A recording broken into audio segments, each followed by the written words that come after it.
Salut à toi, c'est Rémi, bienvenue dans cette nouvelle vidéo et aujourd'hui je vais te parler d'une anecdote qui m'est arrivée sur mon premier investissement donc en courte durée, en location courte durée, donc mon deuxième appart. Et donc cette anecdote s'est produite le premier jour où les premiers locataires sont venus dans mon bien immobilier et les locataires ne pouvaient pas se doucher. Donc c'était la première location vraiment anecdote que j'ai pas du tout appréciée, qui m'a fait, on va dire, m'inquiéter. J'étais pas bien, en plus je suis en vacances en Crète en ce moment, donc j'ai dû gérer ça à distance, mais je vais te dire comment finalement j'ai géré ça ou j'ai fait gérer ça à quelqu'un, et en plus le fait que ça a fini beaucoup mieux que prévu. Donc là tu vois, je m'excuse pour tout ce qui est lunettes de soleil et ma peau qui est un petit peu luisante parce que je mets beaucoup de crème solaire. Ça m'arrive pas souvent d'aller en vacances au soleil et d'en profiter un petit peu, donc là j'en profite, je mets de la crème parce que sinon je deviens tout rouge, et tu vois je m'en vais avec ma dégaine de plouc à la plage tranquillement.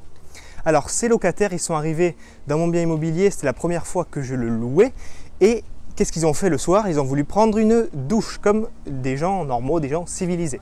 Donc quand ils ont voulu prendre leur douche, qu'est-ce qui s'est passé? Eh bien c'était soit très froid, soit brûlant. Donc première location, moi j'arrivais en Crète, c'était donc pas hier, avant-hier. Avant-hier, j'ai eu ce retour des gens et de la dame qui s'occupe de gérer mon bien immobilier. Et donc qu'est-ce qui s'est passé? J'ai demandé à la dame de gérer, d'y aller, de leur demander s'ils avaient bien tout fait, s'ils avaient bien essayé, droite, gauche. Bon, si les gens te dérangent à 20 h le soir parce qu'ils n'ont pas réussi à prendre une douche, en général, c'est qu'ils ont essayé de tourner le bouton quand même un petit peu.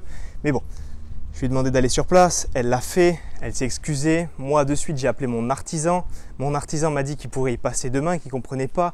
Il pensait que ça allait être le mitigeur, ou voilà, donc il est allé en acheter un autre au cas où, pour ne pas avoir à faire des allers-retours. Finalement, qu'est-ce qu'il a fait? Il y allait le lendemain vers 10 h je crois, parce qu'il avait d'autres chantiers, mais il est quand même venu sur le mien qui venait de terminer pour ce problème-là, parce que c'est quand même important et c'est un problème qui, quand tu arrives dans un logement que tu ne peux pas te doucher, quand c'est de la location courte durée, c'est vraiment très embêtant. C'était bête parce que les locataires avaient trouvé le logement très beau. La dame qui s'en occupe leur avait dit que c'était la première fois que c'était en location. Ils avaient eu donc ce privilège d'inaugurer le logement, ils le trouvaient très cosy, etc., etc.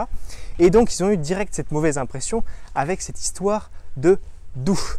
Donc mon artisan y est allé, ils étaient sur place, ils avaient besoin de chercher un appartement pour leur fille qui va être donc étudiante dans la ville où j'ai mon bien immobilier, et donc ils avaient besoin rapidement de pouvoir se doucher pour aller faire des visites et pour être présentable, ce qui est tout à fait logique.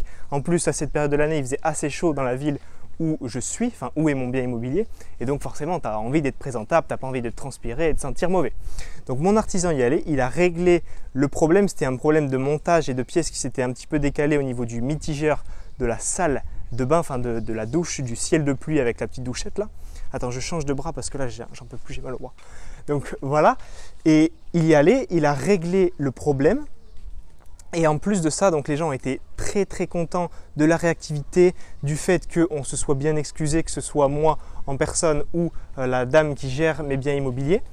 Et donc en plus de ça, tu sais ce qu'ils ont fait et qui est vraiment un happy ending, c'est qu'ils ont réservé une nuit supplémentaire. Donc ils devaient rester 3 nuits et finalement ils ont aimé le fait qu'on soit bien occupé d'eux malgré ce problème, et ils ont voulu rester une nuit de plus. Donc tu vois, ce problème quand même qui était très important parce que tu ne peux pas te doucher, il s'est transformé en le fait que les gens louent une nuit de plus et donc donnent un peu plus d'argent finalement. C'est ça le but finalement avec l'immobilier, c'est quand même de gagner de l'argent.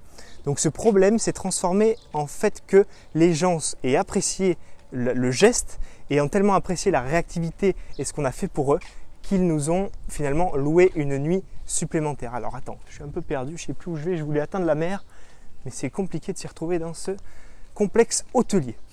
Bref, tout ça pour t'expliquer que ce qu'il faut vraiment que tu mettes en place et que tu aies au fur et à mesure, parce que ça ne se crée pas de suite, ça ne se crée pas comme ça en claquement de doigts, mais c'est qu'il faut que tu crées finalement une équipe immobilière, une équipe pour ton immobilier qui gère pour toi quand il y a des problèmes et qui soit là quand tu as besoin de répondre, enfin qu'il y a un problème et qu'il faut qu'il réponde à ce problème rapidement. La dame que j'ai embauchée pour gérer ce bien immobilier en courte durée, ce qu'elle fait, c'est extrêmement bien. C'est de la gestion de bout en bout. Elle peut gérer pendant que moi je suis à distance.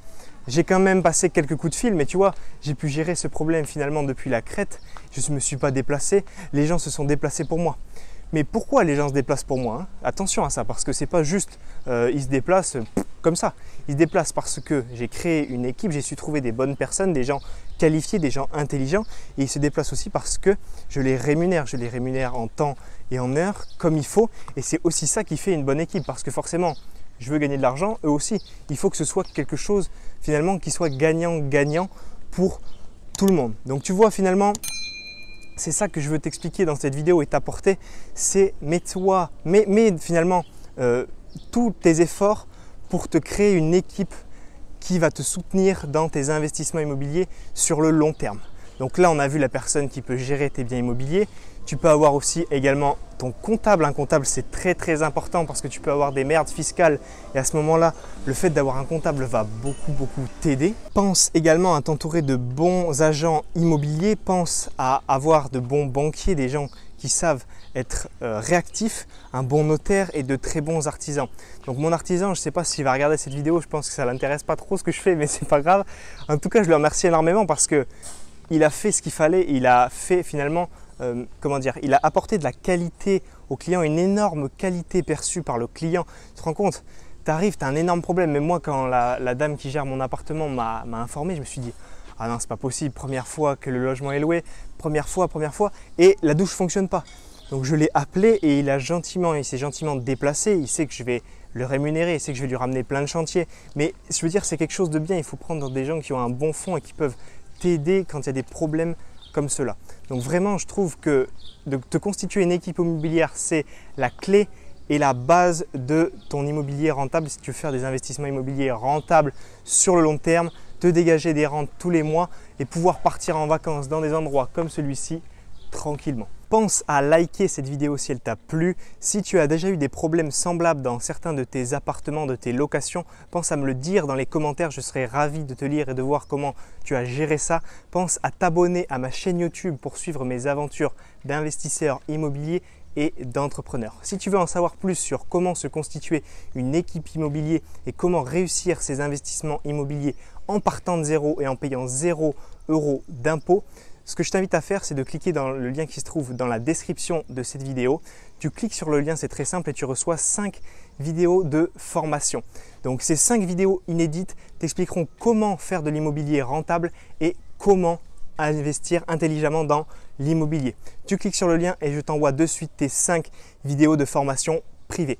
On se retrouve tous les deux de l'autre côté dans ta formation privée. C'était Rémi, à très vite. Ciao, ciao!